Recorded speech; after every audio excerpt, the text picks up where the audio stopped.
Buenos días con todos, compañeros y compañeras. ¿Qué tal? Reciban un cordial saludo. Vamos a comenzar la sesión de la clase, de la sesión de hoy, ¿sí? Bien, en esta clase vamos a introducirnos en el tema de la modernidad y ver cómo desde el mundo moderno, en la época moderna, se piensa, se plantea la posibilidad de una filosofía de historia, ¿no? Bien, para el caso, compañeros, acabo de compartir en el Classroom dos materiales, ¿no? Un PowerPoint y una sesión de texto. El PowerPoint va a plantear una visión general, una cuestión panorámica, y el texto nos va a ayudar a puntualizar en un autor, ¿no? En este caso, en Jean-Baptiste Vico, digamos así, el primer filósofo moderno de la historia, ¿no? Claro, porque ya ha habido filosofía de la historia con San Agustín, con Joaquín de Fiori, con Bauchet, etcétera, pero más bien una filosofía o una teología de la historia. Más bien estos pensadores cristianos han subordinado los hechos a acontecimientos o a pautas de carácter más religioso, pues, ¿no? En cambio, Vico, vamos a ver en breve, intenta una metodología de la historia más o menos alejada, separada de la visión teológica, ¿no? Es lo que vamos a ver en breve. Bien, entonces comparto pantalla para presentar la diapositiva y comenzar con el tema. Vamos acá. Sí, listo. Filosofía de la historia en la modernidad, ¿no? El mundo moderno. A ver, brevemente, ¿qué entendemos por modernidad? Es una época de la historia humana que diríamos comienza con entre comillas, ¿no? Descubrimiento de América y se extiende hasta nuestros días. O sea, para muchos, la modernidad todavía no ha terminado, la modernidad sigue estando presente, ¿no? Claro, hay personas, hay filósofos, hay historiadores que hablan de la posmodernidad, ¿no? Pero es un concepto que depende todavía de la modernidad, ¿no? Eh, ¿Y qué es en sí la modernidad? Miren, es una época de la historia donde podemos encontrar el desarrollo del capitalismo, el empoderamiento del ser humano con las ciencias de la tecnología, el desarrollo digamos, del expansionismo colonialista, ¿no? La modernidad tiene que ver entonces con una revolución a todo tipo de nivel en el ser humano, pero sobre todo con la construcción, pues, de una especie de sociedad, o de sociedad planetaria, de sociedad mundial, digamos, ¿no? Es donde en la modernidad vemos el fenómeno del mundo globalizado, que supera las nacionalidades particulares, los puntos de vista locales, para integrar a todo en una visión mundial, ¿no? Esa es una aspiración muy importante de la modernidad, ¿no? Bien, pero el caso que ahora nos interesa ver el inicio de la modernidad, ¿no? Hay que dejar atrás una época feudal, una época donde tiene mayor peso la religión, el poder espiritual, ¿no? Tanto a nivel de las ideas como a nivel material. Y más bien habría que ver cómo ya surge una nueva fuerza, un nuevo poder, una burguesía, y es la que no solamente va a transformar el mundo material, sino también el mundo de las ideas. Va a proponer ideas nuevas, pensamientos nuevos, ¿no? Va a haber una lucha por hegemonía, ¿sí? Bien, en este contexto de una nueva clase en ascensión y una nueva una nueva concepción del mundo, es que vemos que aparece la filosofía moderna, ¿no? Filosofía hecha sobre todo desde pensadores, filósofos, que van a, de alguna otra forma, rechazar la escolástica, desvincularse en cierta medida, poco más, poco menos de la religión, o de las creencias que juntaban, que hacían equivaler filosofía y religión, ¿no? Por ejemplo, tenemos a los científicos modernos, ¿no? A Copérnico, Newton, Kepler, Galileo, etcétera, ¿no? Y también tenemos a los filósofos modernos, ¿no? Descartes, Spinoza, Locke, etcétera. Pero en todos ellos, compañeros y compañeras, hay una característica importante. En la filosofía moderna, sobre todo, no sé, digamos, con Descartes, sobre todo les interesa comprender racionalmente la naturaleza, no la historia. ¿Sí? Esto es importante. Es decir, para ellos la principal dimensión que puede ser racionalizada no es la dimensión de los seres humanos, de los afectos, de lo que nos pasa, como que quieras, no, sino la naturaleza. Recuerden a Descartes. Él, por ejemplo, habla de la res cogitans y la res extensa. La res extensa es el mundo espacial, es la materia que puede medirse, que puede cuantificarse, ¿no? Eso es lo que le interesa descubrir e investigar. En cambio, por el contrario, los asuntos humanos, Descartes los engloba en lo que llama la moral provisional, que es una parte de su filosofía donde no hay la certeza, no hay la objetividad de la parte más filosófica, más metódica, ¿no? Y esa misma pista van a seguir muchos filósofos. Van a dar un poco, van a entender que la racionalidad como tal se cumple más bien en la naturaleza, ¿no? Que la naturaleza es lo que deben fijarse y a partir de ahí entender el conocimiento, ¿no? Y es la pista que siguen los entrevistas, que sigue Kant, etcétera, ¿no?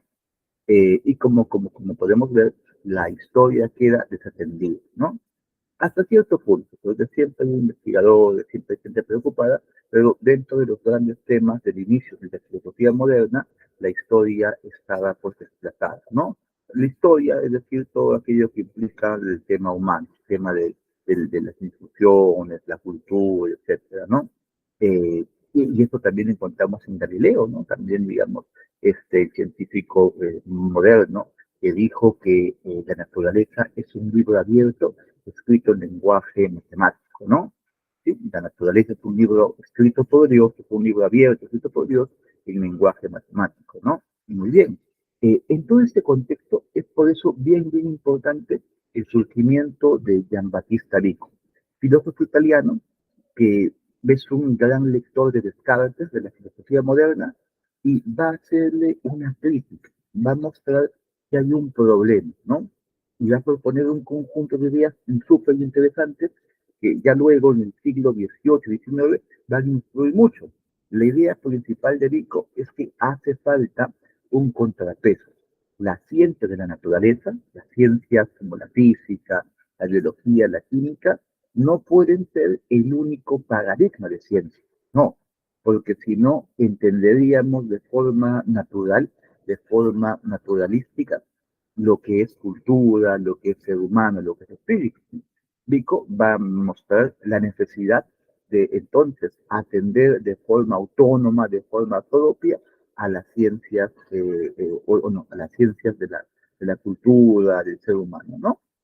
Esto, obviamente, lo estoy explicando haciendo énfasis en que, miren, hay dos tipos de, digamos así, hay dos tipos de ciencias, las ciencias de la naturaleza y las ciencias del espíritu, ¿no? Las ciencias como la física, la biología, la química, que tratan de cosas naturales, y en este caso, lo que va a defender Vico, las ciencias del hombre, las ciencias del ser humano. A esto le va a llamar Vico la ciencia nueva y va a pensar que es necesario entonces darle fundamento, base a una ciencia nueva. Y ojo, va a ir más allá de eso, porque él va a pensar que esta ciencia nueva es más ciencia que las ciencias de la naturaleza.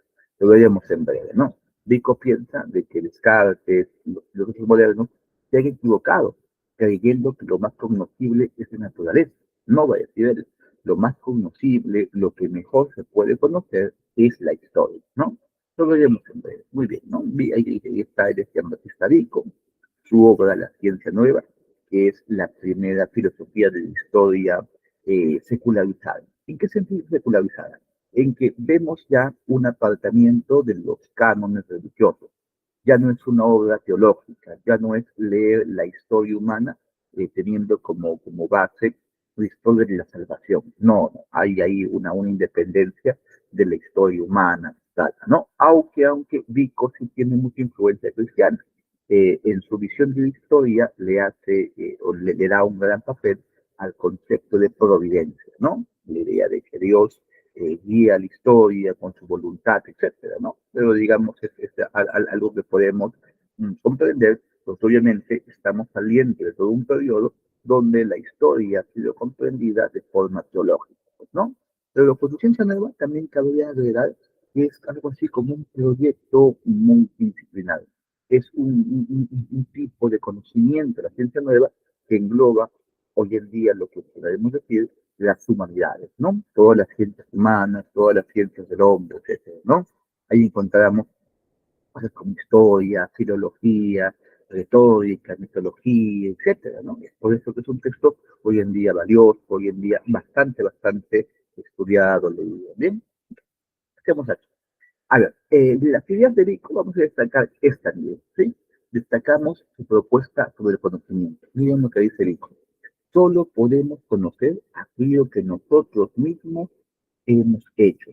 Por tanto, lo que es más cognoscible no es la naturaleza, sino la historia.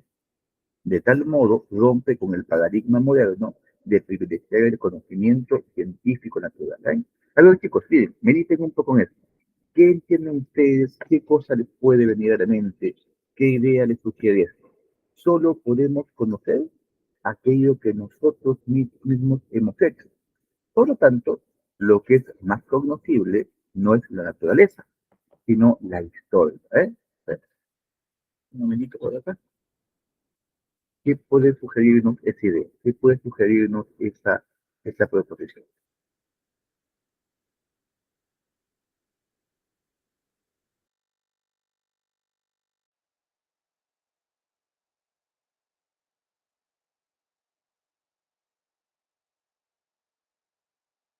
Bien, esa idea, chicos, chicas, más o menos puede entenderse de la siguiente forma. Esa idea puede decir que lo más cognoscible es aquello que yo mismo he creado. ¿Por qué? Creo que eso es obvio, porque yo lo he creado, yo lo he hecho. Si yo he creado, si yo he hecho algo, sé cómo funciona, sé cómo se estructura, sé cómo se arma. Por ejemplo, es cuando el carpintero, ¿sí? Después de hacer una mesa, solamente él sabe perfectamente cómo se hizo la mesa, qué materiales tiene, qué componentes tiene. Bien, pero en cambio, no puedo conocer profundamente a cabalidad algo que yo no he hecho, ¿no? Una cosa que donde yo no he intervenido, donde yo no he aportado nada, va a ser difícil, oscuro, voy a conocerlo externamente. Bien, piensen esto, chicos y chicas, que entonces, si esto es así, si tal es digamos, el principio, el canon, entonces fíjense que es más conocible la historia, es más conocible la sociedad, la economía, no sé, los fenómenos culturales. ¿Por qué? Porque son producto del ser humano, porque el hombre mismo lo ha hecho. Obviamente el hombre como colectivo, el hombre como un sujeto social. ¿Sí? El hombre ha hecho la historia y por tanto el hombre puede conocer la historia y puede conocerla de forma más original, de forma más, si ustedes quieren, más profunda que, por ejemplo, la naturaleza. ¿Por qué? Porque la naturaleza no la ha creado el hombre.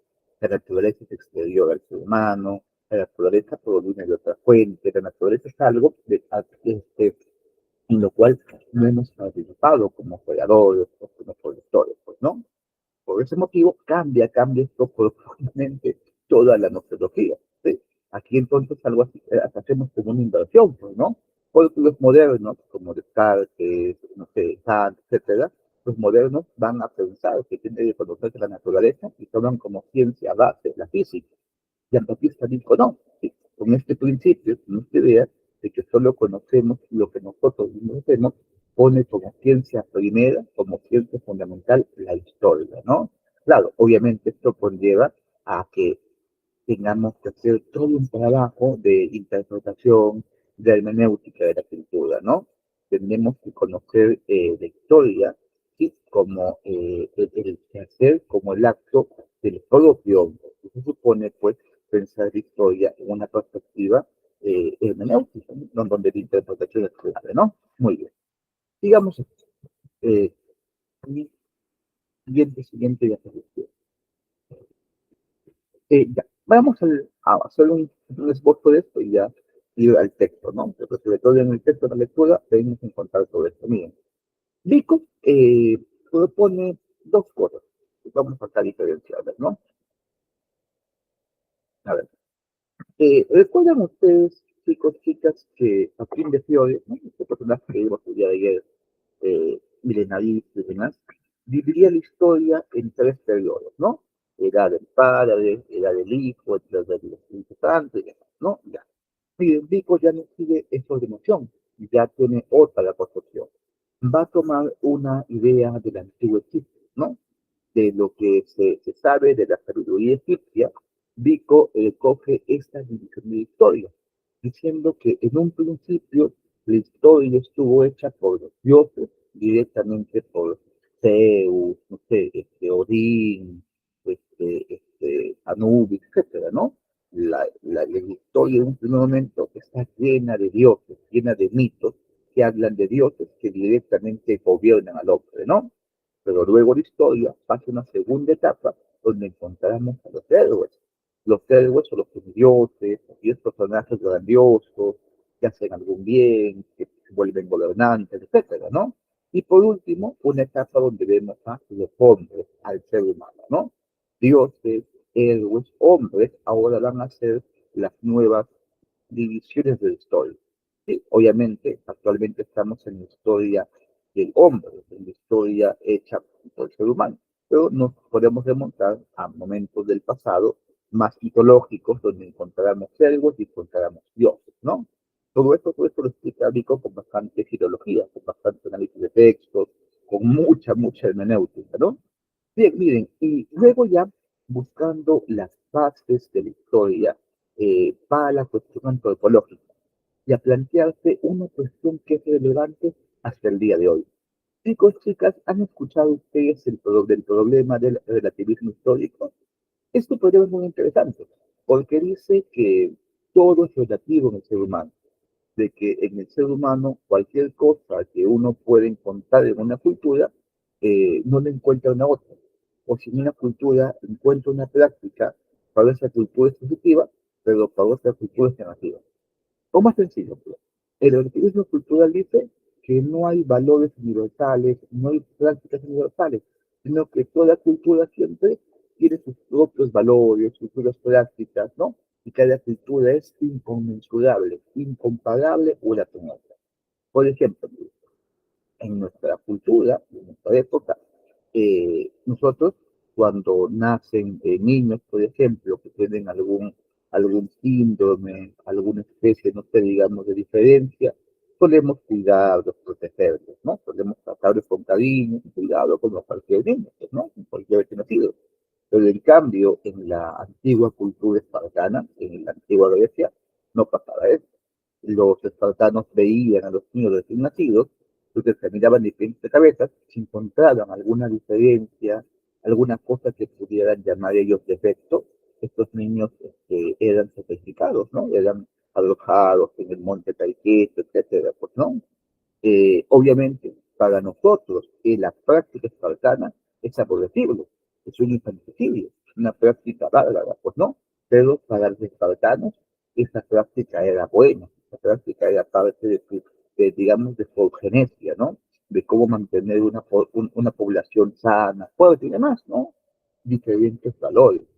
¿Quién está en lo cierto? ¿Quién está en lo correcto? Bueno, el relativismo cultural hace énfasis de eso, hace énfasis de que no podemos hablar de cosas válidas para todos los hombres, no podemos hablar de valores universales, sino que el discurso antropológico tendría que quedarse en el relativismo. Vico, entonces este problema, Vico se plantea la cuestión, ¿esto es cierto? ¿Esto es así? Las culturas que hoy en día conocemos, sabemos, son todas inconmensurables, todas relativas. Ah, ojo, Vico ya tenía a la mano gran material antropológico producto de los cronistas. Claro, Vico va a referirse muchísimo a México, a Perú, a las colonias en otros lados de NATO, etcétera, ¿no? Porque muchas ideas acerca del hombre provienen pues justamente de lo que observan los cronistas, ¿no? O sea, de Acosta, Garcilaso, etcétera, pues, ¿no? Bien, con todo eso, miren, él hace el siguiente análisis, que va a decir, no, hay tres cosas, hay tres prácticas, hay tres instituciones que dan la idea, parece que son universales, parece que existen en toda sociedad, por más primitiva, por más, entre comillas, salvaje, ¿no? Que sea un grupo humano, encontramos religión, encontramos matrimonio y encontramos una actitud de respeto ante la muerte, ¿sí? Religión, matrimonio, muerte, para Vico van a ser constantes más. Lo veremos en breve, ¿no? Bien, chicos, ya. Vamos a ver hoy día lo que es Vico, pero ya en la diapositiva que les estoy dejando, he adelantado algo acá de la ilustración, ¿no? Viendo a filósofos como y de Voltaire. En el caso de la filosofía de la historia, nos vamos a centrar en Voltaire. ¿Cómo Voltaire entiende la historia? ¿Qué es lo que él comprende digamos, el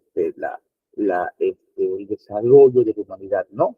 Él es el primero, Voltaire, en hacer una filosofía de la historia ya sin ningún vínculo con la religión.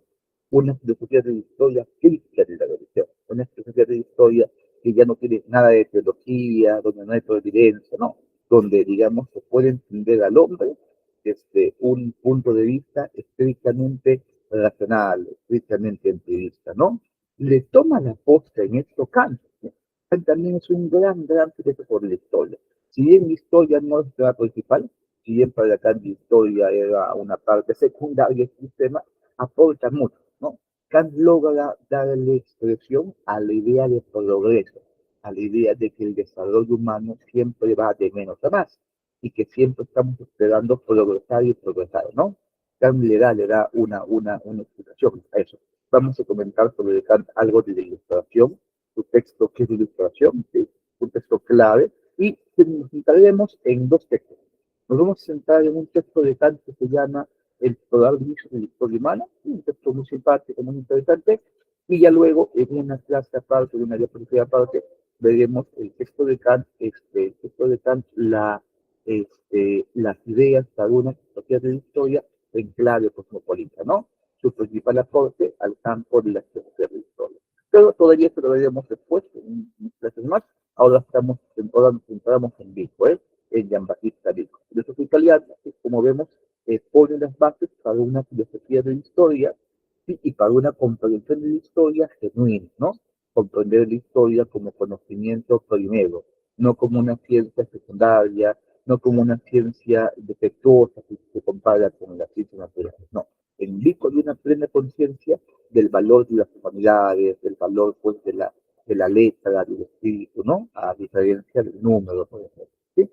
Bien, vayamos entonces, chicos, chicas, a leer la selección de texto que hemos acá también subido al blanco, ¿no? Bien, a las clases. Antes de continuar, ¿alguna pregunta, duda, comentario? ¿Alguna pregunta sobre el tema? Algo que podamos ahí esclarecer.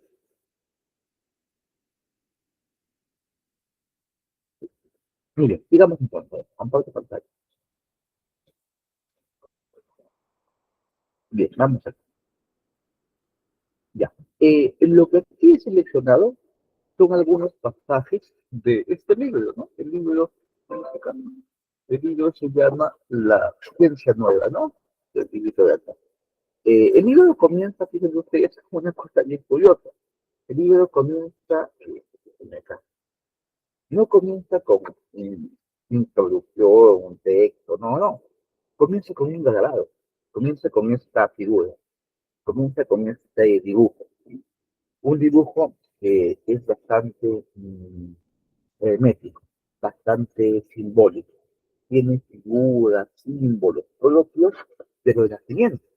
Porque Vico, si bien es cierto, ya está en un periodo cercano de la ilustración, no deja de tener mucha influencia de los nacimientos, ¿no? De las ideas alquimistas, de las ideas hermetistas, de la cábala, etcétera, ¿no? Junta todo ese conocimiento, ¿no? Muy bien. Lo que nos interesa en este caso es ya ver un poco sus ideas, ¿no? Como ahí se articula el pensamiento de los presidentes.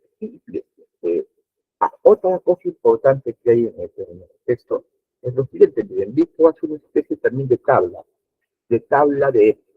cronológica, ¿no?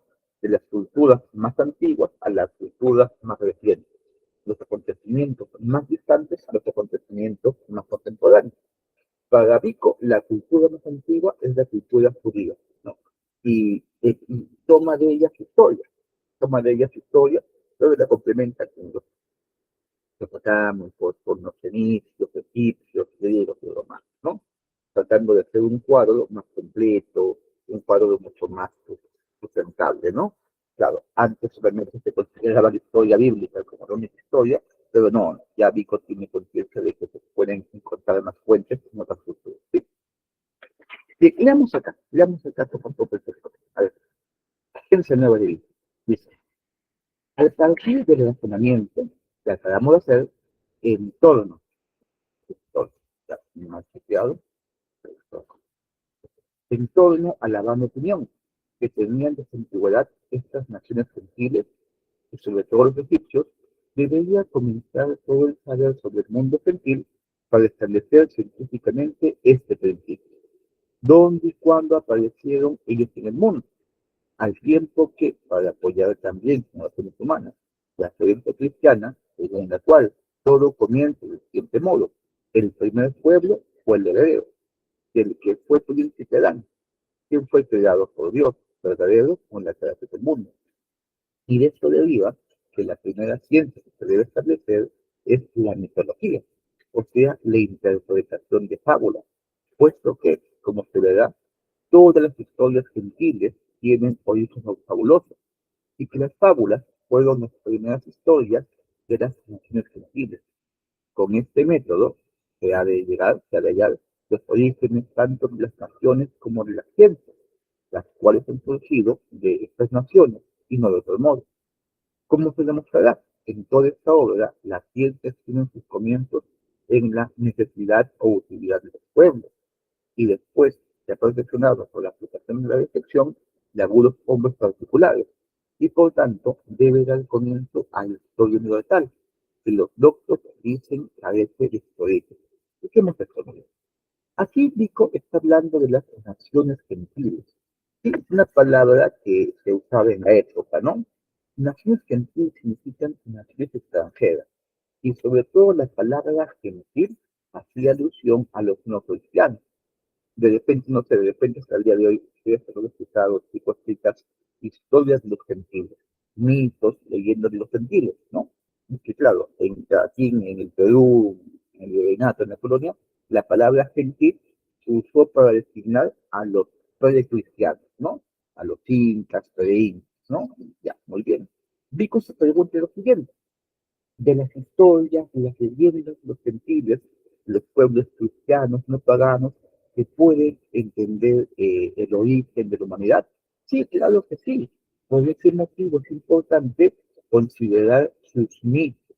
Por ese motivo es importante hacer, miren, un estudio de los mitos, es decir, establecer una mitología que pueda comprender cómo esos pueblos explican su historia, explican sus orígenes. Miren, cosas muy importantes, porque entonces se está tomando al mito ya no como invención, fábula, engaño, ya no como una cosa del diablo, del mal, como las gentes de los cristianos, sino que ahora el mito tiene un valor histórico.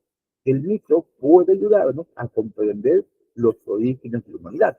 Por este motivo se pone, digamos, un estudio del mito, ¿no? La mitología como una ciencia que nos ayuda a comprender los orígenes, ¿sí?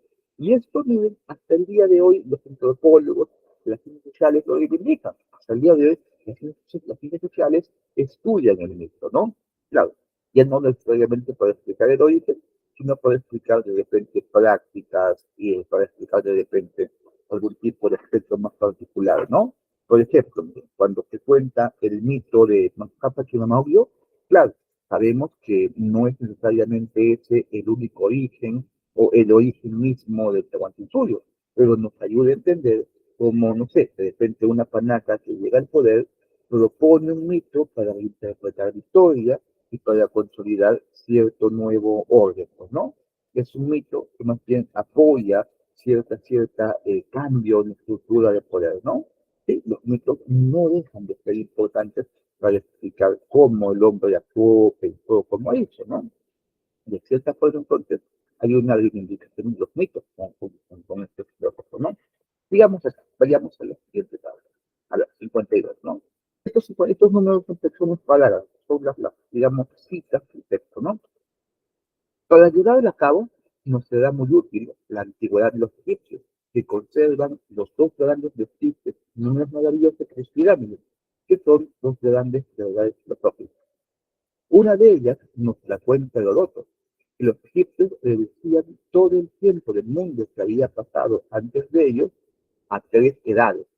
La primera de los dioses, la segunda de los héroes y la tercera de los hombres. La otra es que, en número y orden correspondientes a lo largo del tiempo, se habían hablado tres lenguas. La primera fue la jeroglífica, o mediante caracteres sagrados. La segunda, la simbólica, o caracteres heroicos. La tercera, epistolar, o caracteres convenidos por pueblo. Miren lo que les decía, ¿no? En el pasado encontramos tres edades: edad de los dioses, edad de los héroes y edad de los hombres, ¿no? Obviamente ya hemos pasado por los dioses, por los héroes, y ahora vivimos en un mundo de churumana, en un mundo humano. Muy bien. Claro, esto es lo que, digamos, encontramos si leemos los mitos, si tomamos el mito como fuente para hacer historia. Los mitos nos van a hablar de eso, de dioses, como por ejemplo, creo que es algo que ya explicamos también en otro curso, como es el caso de la teogonía, ¿no? Leyéramos la teogonía de Xiolo, encontraríamos confirmada esta idea de Rico, ¿no? Que los pueblos del pasado entendían su historia como una historia primero divina, hecha directamente por los dioses, luego como una historia legendaria, hecha por héroes mitológicos, y por último como una historia ya con personajes humanos, profanos, más de repente realista, ¿no?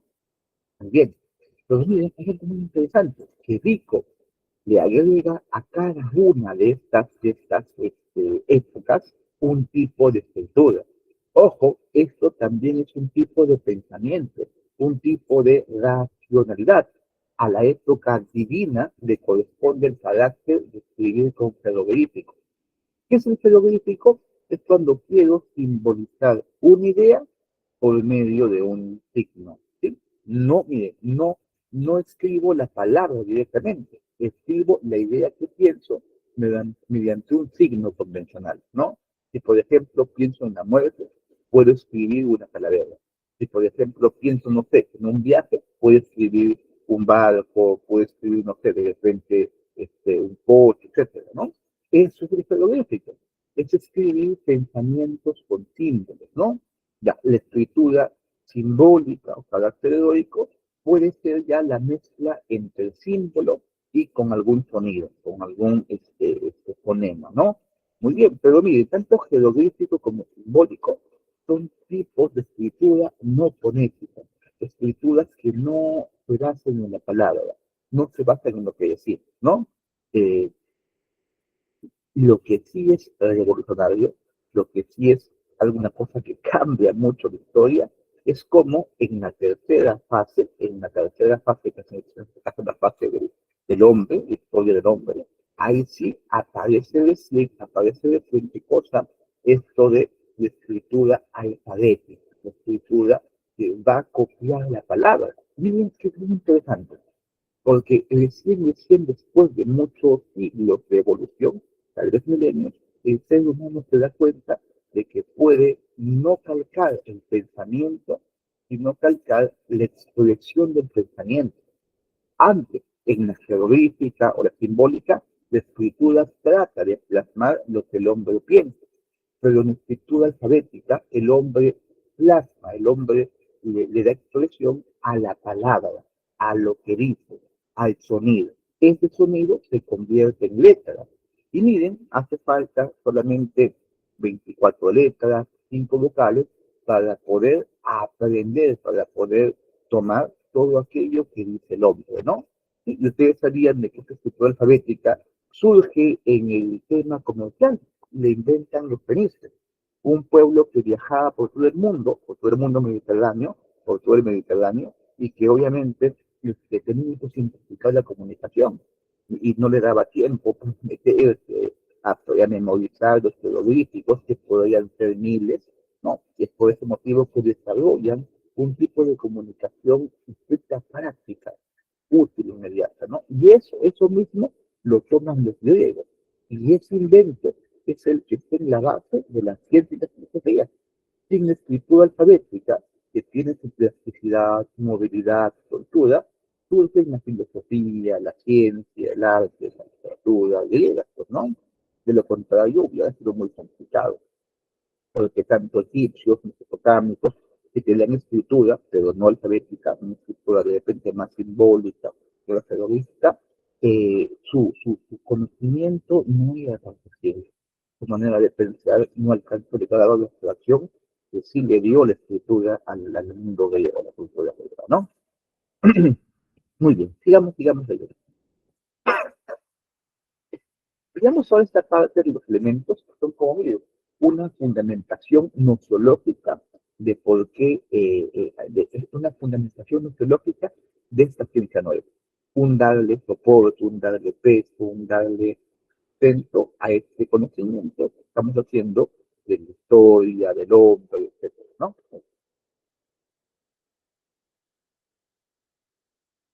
Es único. El hombre, por la naturaleza de la mente, cuando se arruina una ignorancia, se hace regla de utilidad. ¿Eh? A ver, fíjense.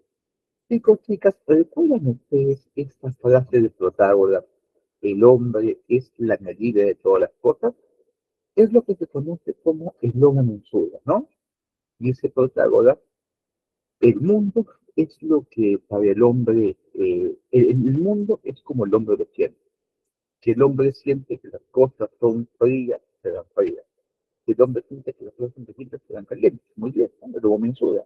Pero Vico agrega algo, mira, agrega que si eso es ignorancia, entonces la ignorancia se hace regla del mundo.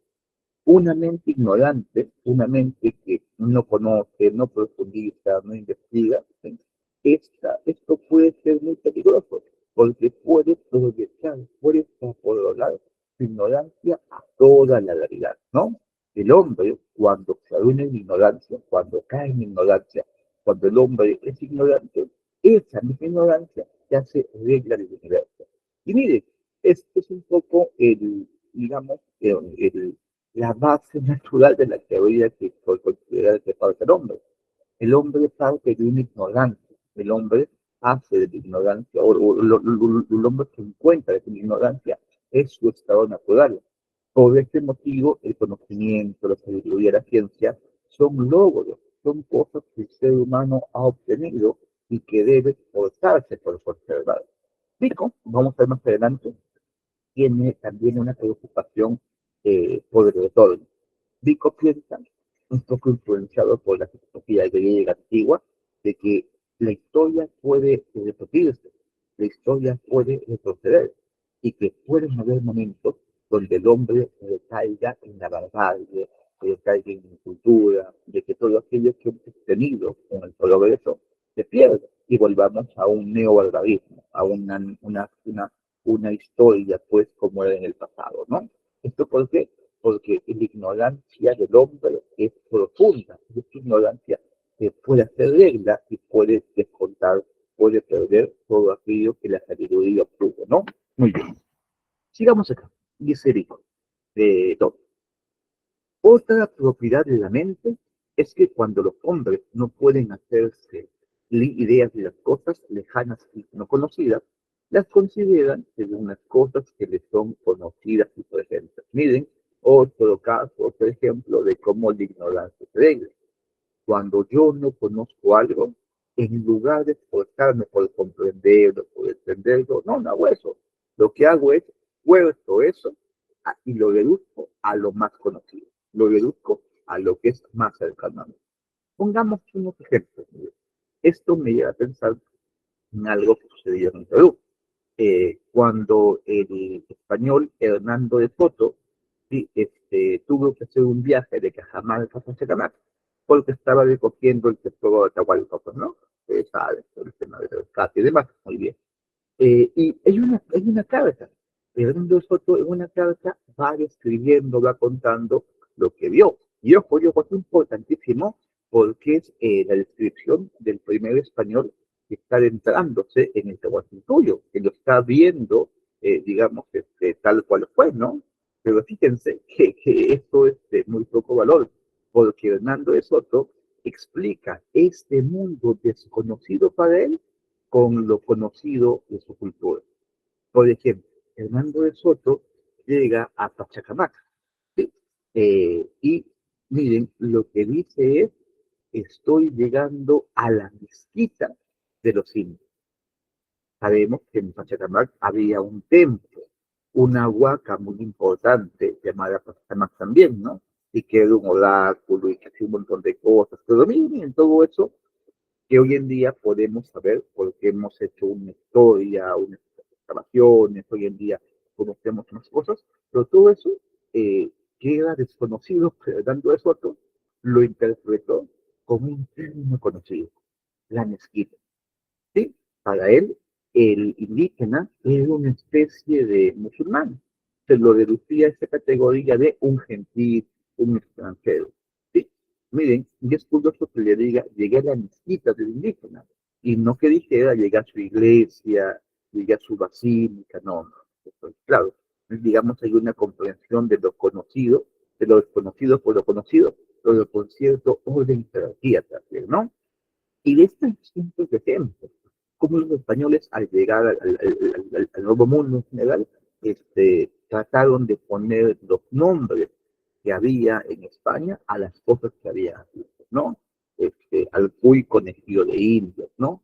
A la llama, a los arquenidos, luego así como ovejas de la India, etcétera, ¿no? Todo esto porque, claro, la ignorancia del elemento humano hace que expliquemos lo desconocido por lo conocido, pues, ¿no? Aunque llega un momento, llegan ya situaciones donde esto es insostenible, donde debemos abrirnos a lo desconocido y tratar de comprenderlo como tal, pues, ¿no? Tratar de entenderlo sí mismo, ¿sí? Muy bien, sigamos acá. Tres, dice, de la vanidad de las naciones ya oímos aquella máxima aula de Diodoro de Siria, que las naciones, de llegar a bárbara, teniendo esta vanidad, la de haber sido la primera de todas ellas, de todas las mayores comodidades de la vida humana, y conservar la memoria de sus cosas desde el principio de vista, ¿no?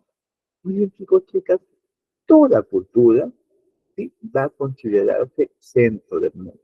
Toda cultura va a considerarse la más antigua, la que surgió primero, la más importante. ¿Qué significa esto? Que siempre habría que considerar un etnocentrismo de fondo, ¿sí? Es decir, que toda cultura, toda etnia se cree el centro de la historia, ¿sí? Los incas, por ejemplo, en el superior apogeo, se consideraron el centro del mundo, el ombligo del mundo. Pero ¿fueron acaso los únicos que pensaron así? No. Es muy probable, es muy posible que antes de los incas, los huari, que también alcanzaron un estatus de imperio, una cultura que dominó, conquistó, es muy probable que los huari, antes de los incas, también se creyeran centro del mundo. Y es muy posible que antes de ello el templo de Chavín de Huántar también se ha asumido como un centro, ¿no? Y en todo el mundo, varias culturas tienen ese pensamiento. Los chinos, el emperador chino, también pensaba que su ciudad, la ciudad prohibida, Beijing, era el centro del mundo, ¿no? Y en todos lados encontramos esta idea, ¿sí? Los griegos, los egipcios, los judíos. Pero entonces, ¿cuál es el centro del mundo? No hay, no existe. No, que cada cultura se asume a sí misma como centro. Cada cultura es etnocéntrica. Y esto, ojo, es peligrosísimo porque quiere engendrar xenofobia, el odio del extranjero, odio, temor, desprecio a todo aquello que no es en el centro, a todo aquello que no es parte del círculo. En el caso de los cínicos, eso lo comenta muy bien Garcilaso. En los comentarios se puede transmitir todo el desprecio que la élite inca sentía por lo masónico, ¿no? Veían lo masónico, la selva, como un lugar inhóspito, un lugar salvaje, de caníbales, de prácticas inhumanas, ¿no? Garcilaso lo pinta de la peor forma posible, ¿no? Dando a entender, claro, que justamente este etnocentrismo tiene su contraparte en la xenofobia, ¿sí?, etcétera, ¿no? O sea, y eso sería algo importante de considerar, porque si vamos a entender a los pueblos, habría que ser críticos de su etnocentrismo, ¿no? Entender sus mitos y todas las leyendas, pero sabiendo que hay en ellos esta cuota etnocéntrica que habría de utilizar, ¿no? Miren, pero así como hay un etnocentrismo, es decir, un creer que mi cultura, mi pueblo es centro de mi historia, centro de mi humanidad, Miren, esto también se va al lado subjetivo. Y también es natural que el ser humano, el hombre en particular, se crea centro de todo. Pasamos del etnocentrismo al egoísmo, ¿no? Lo veremos en breve. Ahora dice lo siguiente.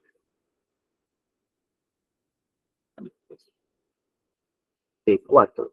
A esta vanidad de las naciones se añade aquí la vanidad de los locos, que pretenden que lo que ellos saben sea tan antiguo como el mundo.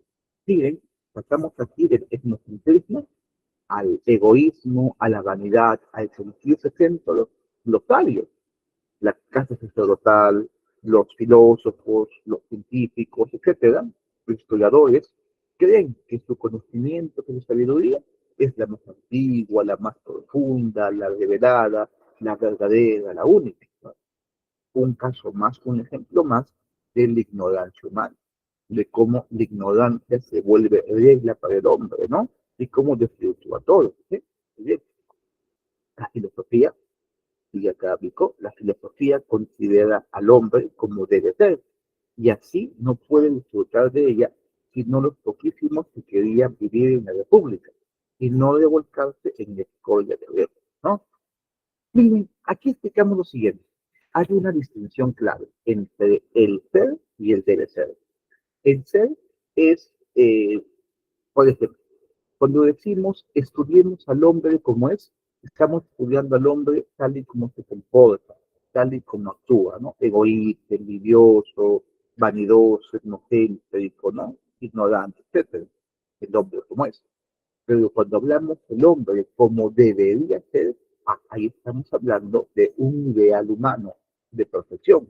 El hombre debería cultivar la sabiduría, el hombre debería ser solidario, el hombre debería ser compasivo, etcétera, ¿no?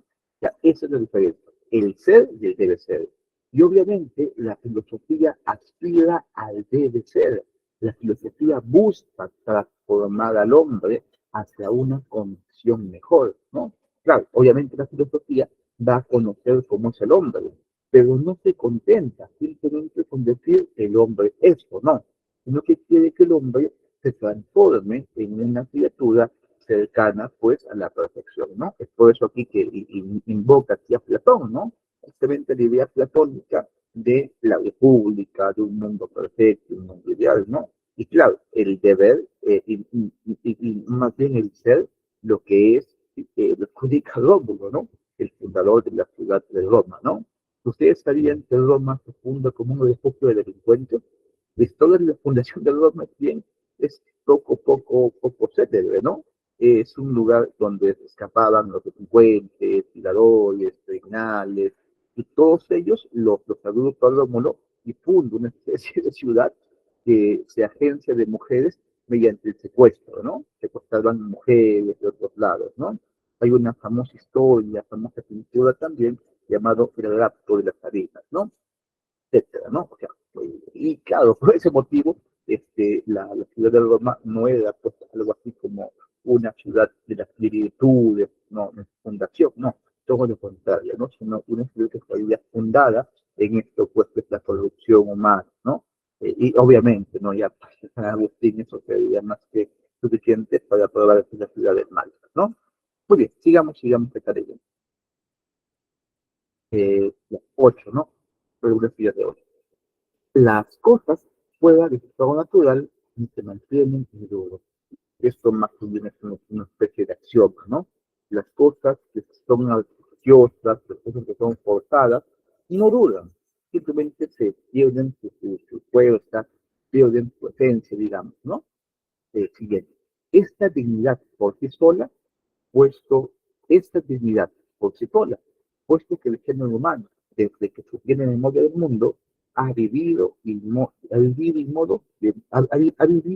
vive de modo aceptable en sociedad.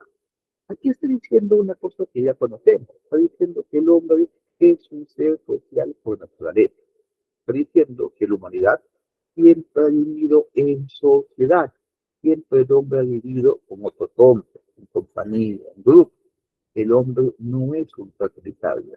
Lo que caracteriza la vida humana es que es una vida humana en conjunto, en comunidad, ¿no? Muy bien. 9.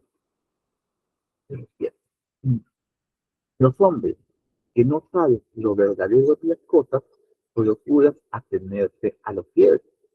¿Para qué? No pueden poseer el intelecto con la ciencia, al menos la voluntad se repose sobre la cuestión. Verdadero y cierto. Es diferente. Lo verdadero sería, para la redundancia, la verdad comprobada, la verdad asegurada, ¿no? La verdad ya definitiva. Pero a veces en la vida no alcanzamos ese tipo de verdades. A veces en la vida nos faltan verdades contundentes. Pero entonces, para poder vivir, necesitamos siquiera una especie de verdad probable, verdad plausible, una especie de algo cierto, ¿no? Eso es lo que es perico. Si no podemos contar con verdades establecidas, al menos hay que buscarse cierto tipo de verdades secundarias que permitan vivir.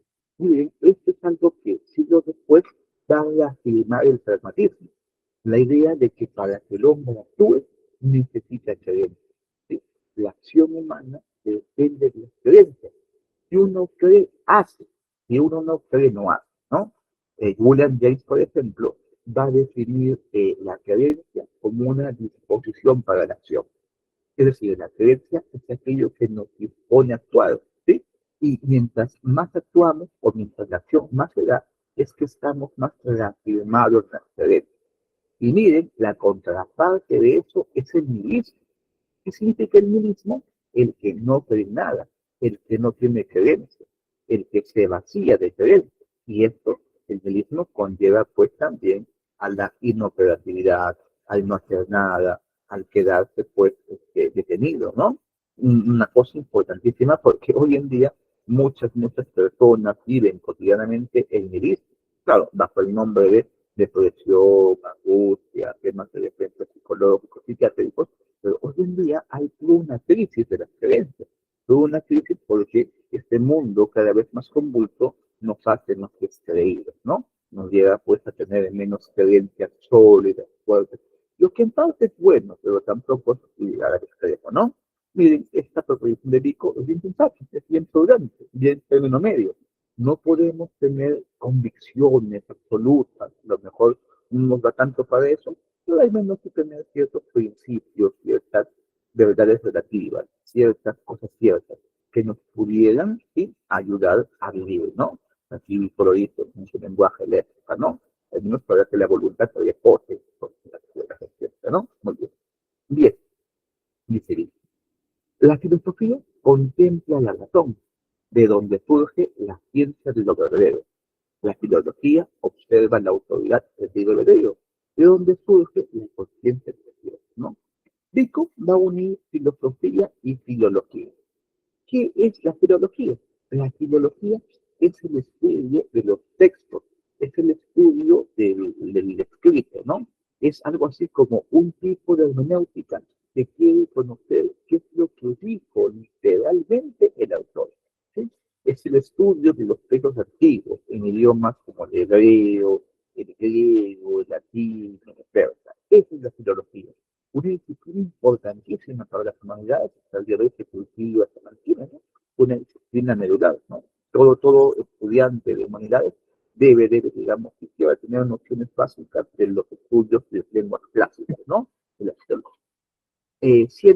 Sigamos, dice, la dignidad en segunda parte define como filólogos a todos los gramáticos, historiadores, críticos, que se ocupan del conocimiento de las lenguas y de los usos de los pueblos, tanto en casas como los costumbres, leyes, ¿no? Claro, la filología, al hacer que yo lea los libros antiguos, me permite conocer, descubrir cómo vivieron, cómo pensaron, qué hicieron, ¿no?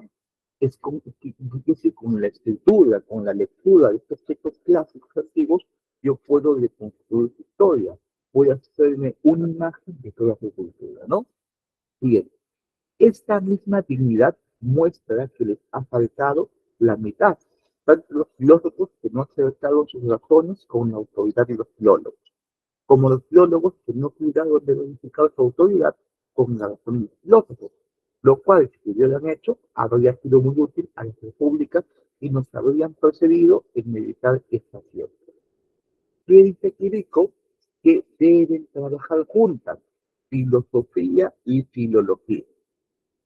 A ver, llevando esto a un vocabulario contemporáneo.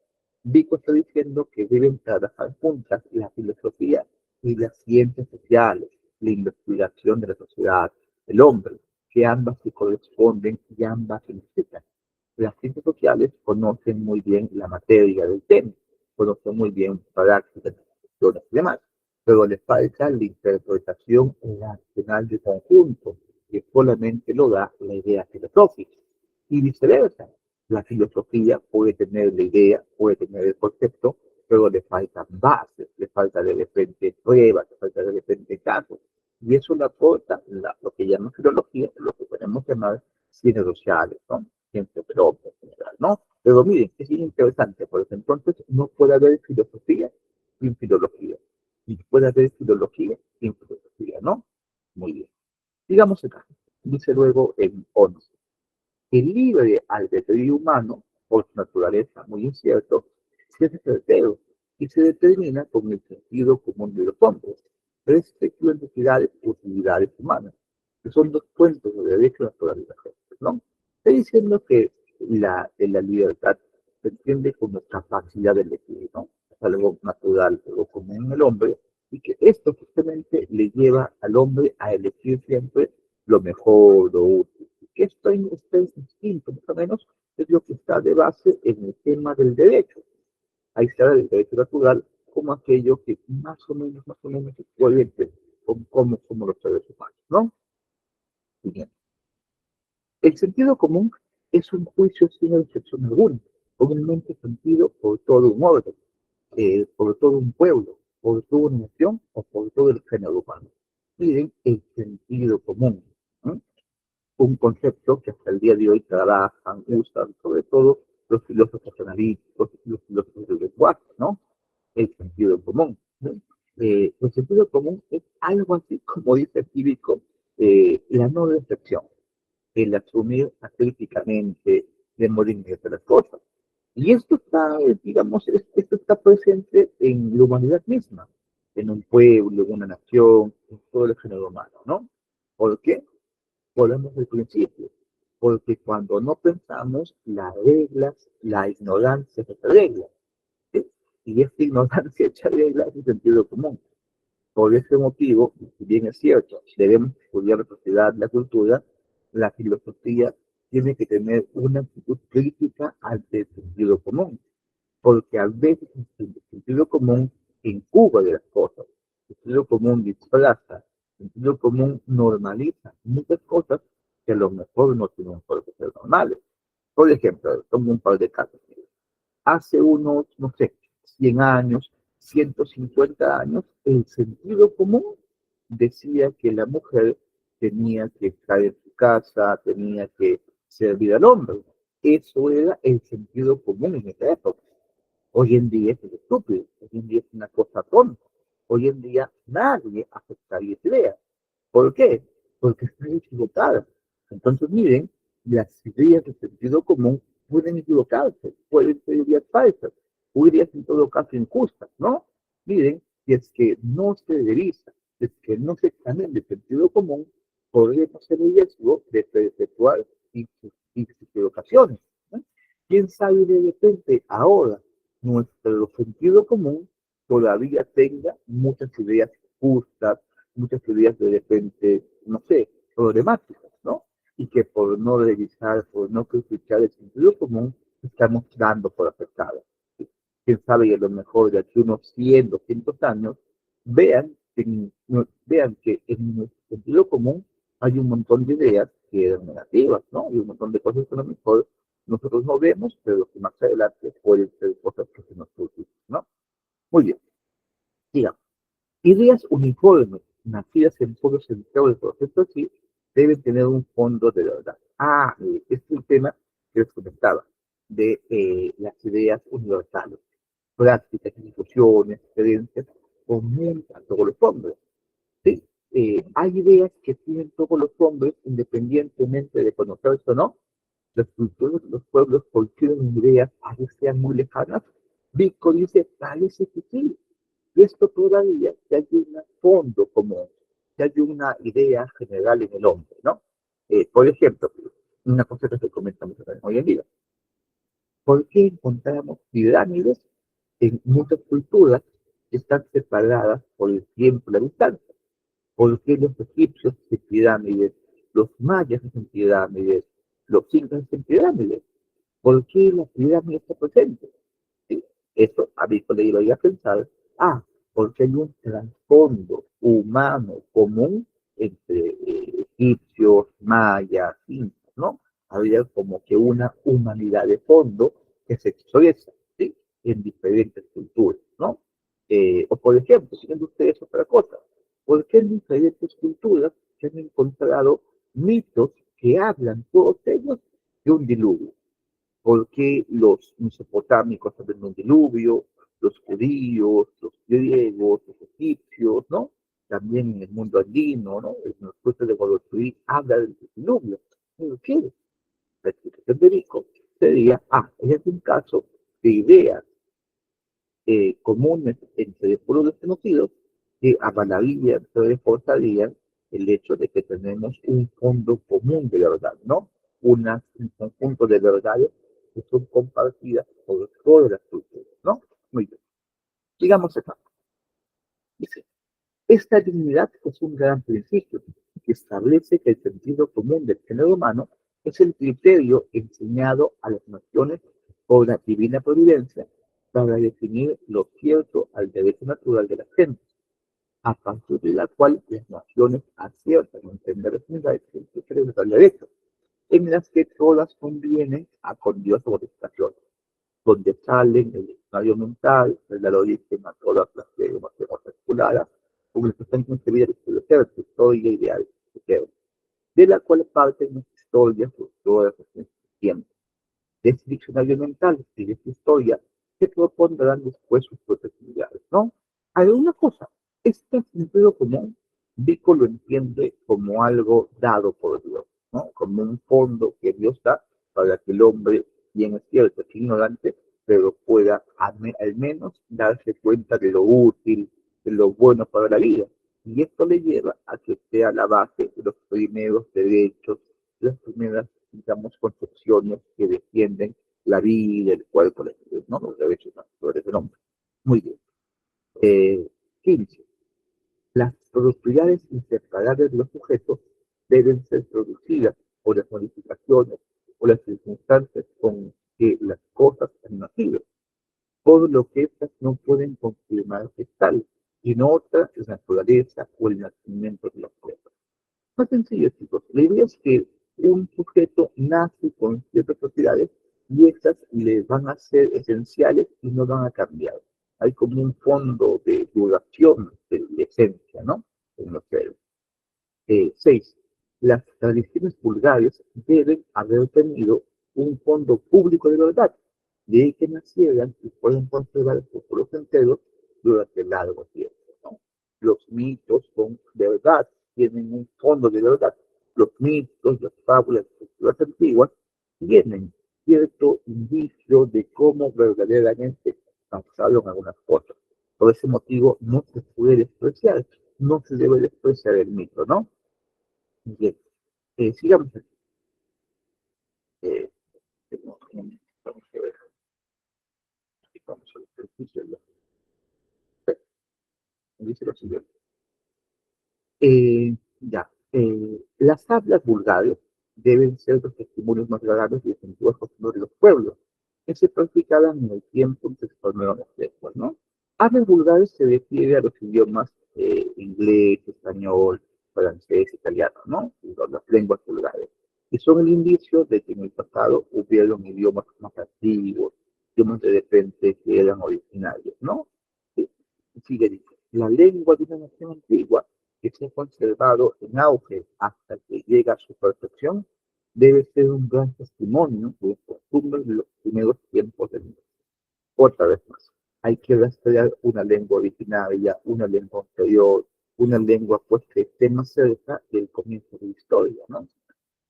Esta actividad de las pruebas biológicas del derecho natural y urgente, tomadas las hablas latinas, son importantísimas.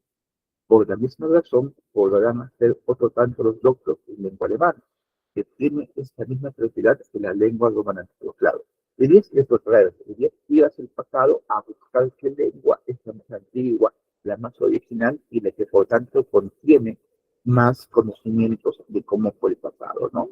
Es también uno de los, entre comillas, consecuencias, peligros a los que nos puede llevar la filología. A, digamos, buscar en la letra, buscar en el lenguaje, explicaciones históricas, ¿no? Una estrategia propia de la filología es entender una palabra por su raíz etimológica, por lo que significó en el pasado y de dónde viene esa palabra, ¿no? Y hay, por ejemplo, varios filósofos que usan y abusan la filología. El más alucinante de todos es Martin Heidegger, ¿no?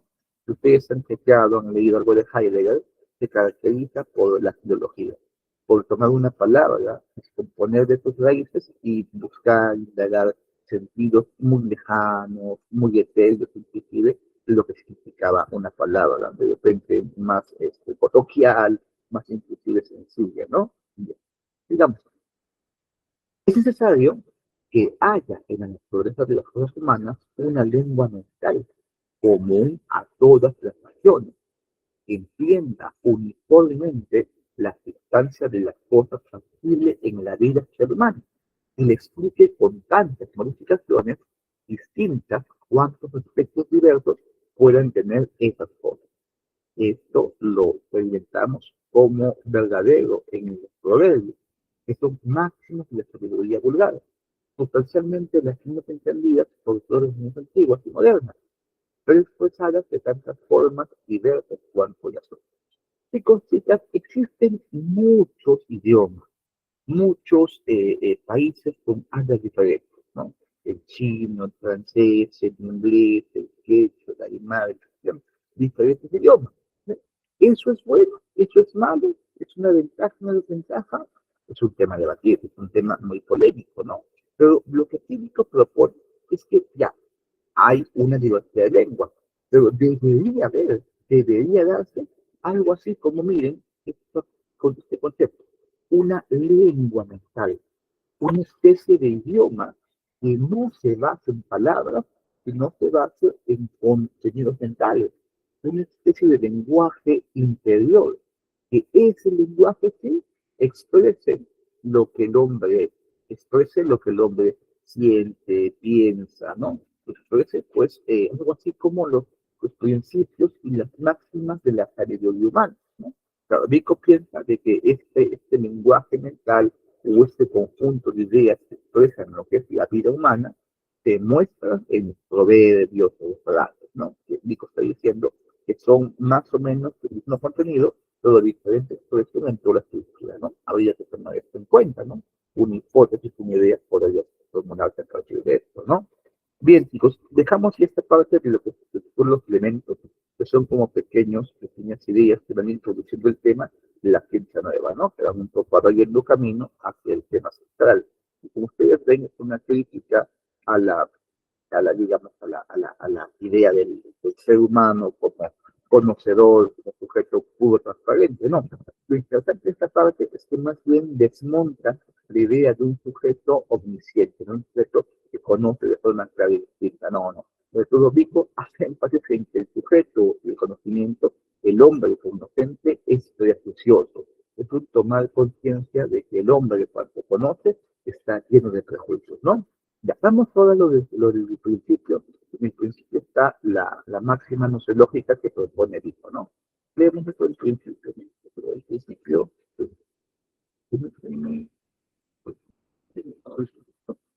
primera parte, lo que podemos estar. A ver, veamos acá. Veamos lo que el principio.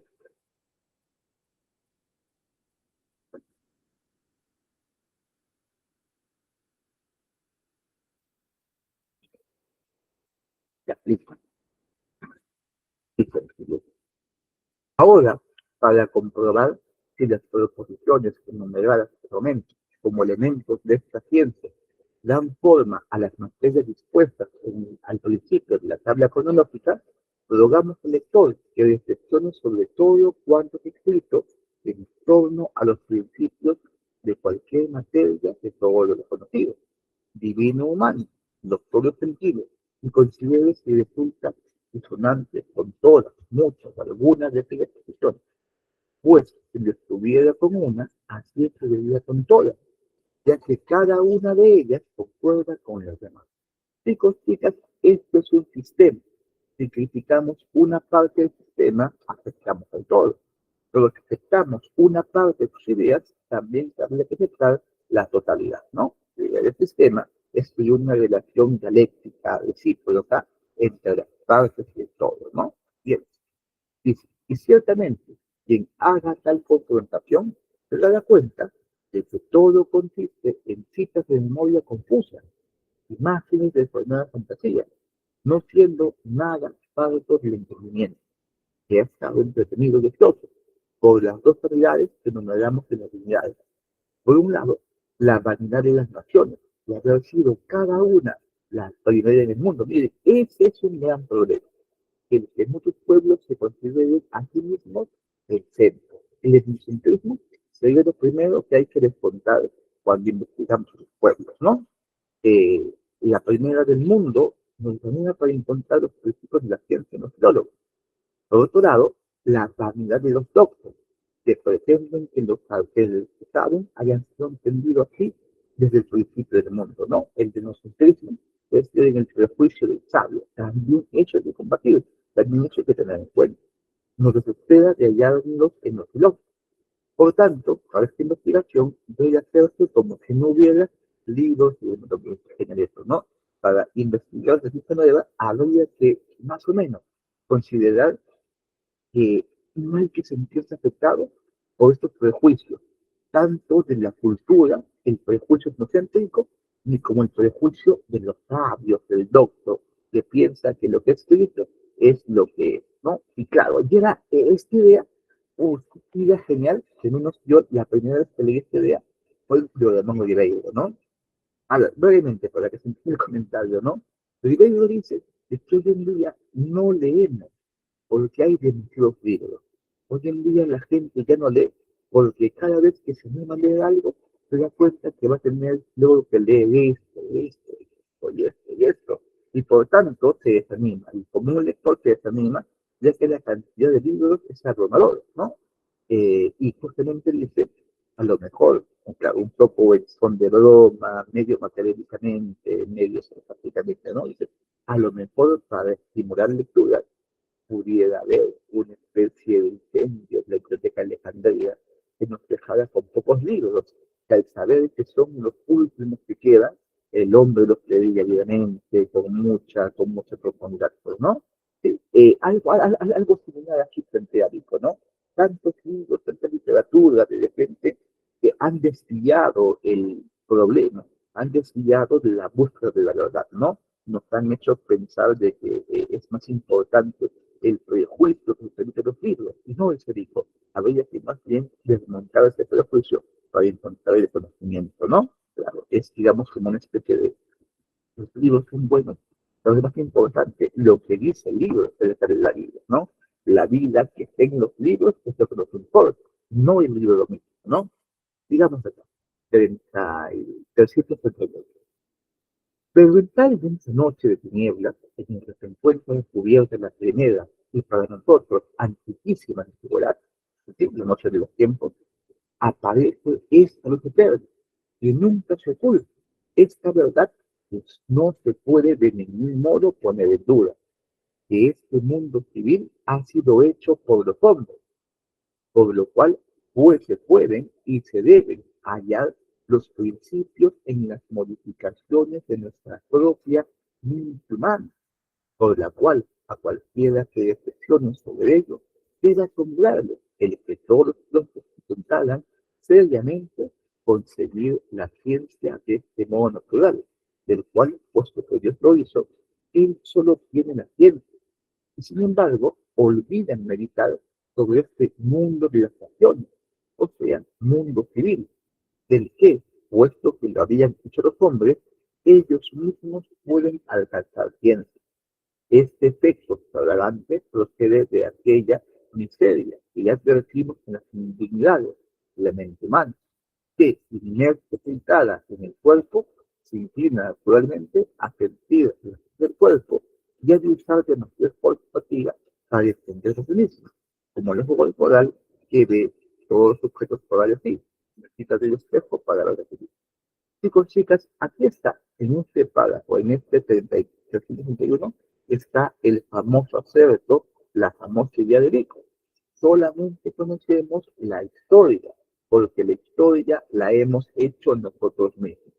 Conocemos bien, conocemos mejor, ¿sí?, el plano humano, economía, sociedad, historia, literatura, ¿no? Todo eso porque es obra, es producto del hombre. Está químico, esto no es más que modificación de la mente humana. La mente humana, la conciencia humana, la subjetividad humana, desplegándose de muchas formas, es la que crea, la que produce la historia, la sociedad, etcétera, ¿no? Esto sería el terreno, el campo fértil donde el hombre puede sembrar y cosechar el conocimiento. Por el contrario, no la naturaleza, porque la naturaleza la ha creado Dios. Solamente Dios puede conocer en su profundidad la naturaleza, ¿no? La naturaleza nos referimos al mundo físico, al mundo material. Eso es ajeno al conocimiento del hombre. El hombre puede conocer lo que el hombre mismo ha hecho, ¿no? Y como el hombre no es naturaleza, no puede conocer la naturaleza. Lo que el hombre puede conocer, ya que el hombre lo ha hecho, es más bien la historia, ¿no?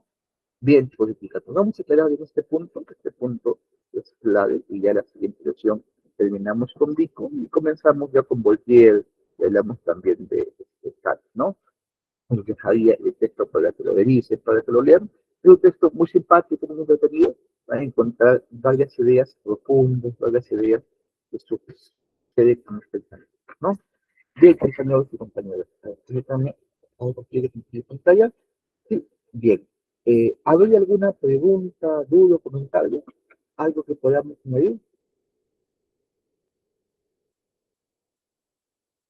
Bien. A ver, antes de finalizar, los compañeros del curso de filosofía antigua me comentaron lo siguiente. Me comentaron que el día de mañana